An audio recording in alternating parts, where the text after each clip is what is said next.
দি ছবি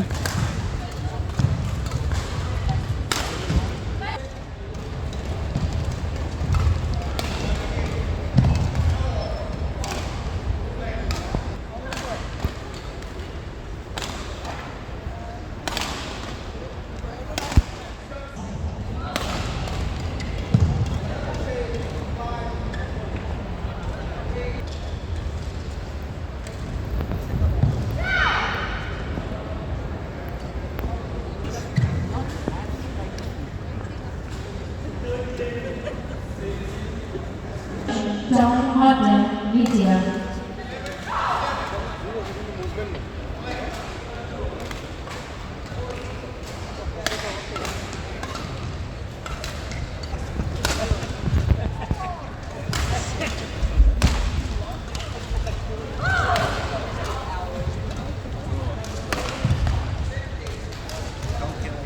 এইখন অসম বেডমিণ্টন সন্থাই 3rd edition BWF 100 super badminton championship Assam badminton সন্থাই সৰসজা ইণ্ডোৰ ষ্টেডিয়ামত পাতি আছে। ইয়াত 16খন কাণ্ট্ৰিয়ে পাৰ্টিচিপেট কৰিছে আৰু ইয়াত 6দিনীয়া খেলা হ'ব।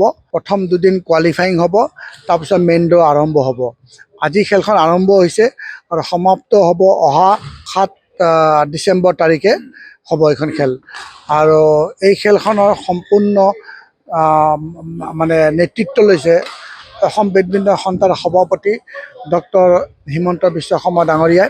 তেখেত যিহেতু ভাৰতীয় বেডমিণ্টন সন্থাৰো সভাপতি, অসম বেডমিণ্টন সন্থাৰ সভাপতি, লগতে অসমৰ মাননীয় মুখ্যমন্ত্ৰী, তেখেতৰ বলিষ্ঠ নেতৃত্বত অসম বেডমিণ্টন সন্থাৰ প্ৰতিজন কৰ্মকৰ্তাই আমি লাগি আছোঁ এইখন খেল আমি ছাকচেছফুলি পতাৰ বাবে। ইয়াত আপোনাৰ 335জন প্লেয়াৰ, 150জন টেকনিকেল অফিচিয়েল, ভাৰতবৰ্ষৰ পৰা আহিছে টেকনিকেল অফিচাৰখিনি, আৰু 4-5জন ইণ্টাৰনেশ্যনেল আম্পায়াৰ, তেওঁলোকে চাউথ আফ্ৰিকাৰ পৰা আহিছে, বাহিৰৰ পৰা আহিছে, আৰু বাকীখিনি আপোনাৰ ইণ্ডিয়ান টেকনিকেল অফিচিয়েল আছে।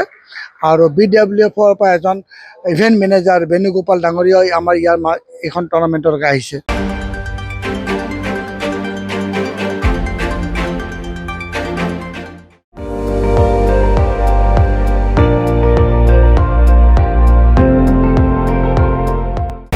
আপুনি চাই আছে ND24, সৰ্বশ্ৰেষ্ঠ নহয় সৰ্বোত্তমৰ দৌৰত।